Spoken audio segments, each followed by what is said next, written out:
Hello there. So you want to know how you can use the Uber Eats promotions?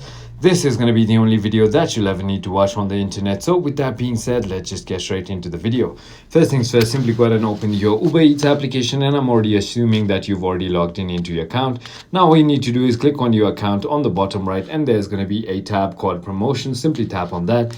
And this is exactly where you can enter your promo code in order to go ahead and get any kind of discount. All you need to do is just enter the promo code that you found and click on add promo, and it's going to go ahead and start giving you discounts from your very first purchase. You could also go ahead and get a membership with Uber, which is called With Uber One, and simply go ahead and click on it, and you can get a lot of these offers that you can get. As you can see, 0 delivery fee, up to 10% off all orders, 6% back on trips, and many more. So that is about it. I hope this video was helpful to you. If it was, hit that like button, and I'll see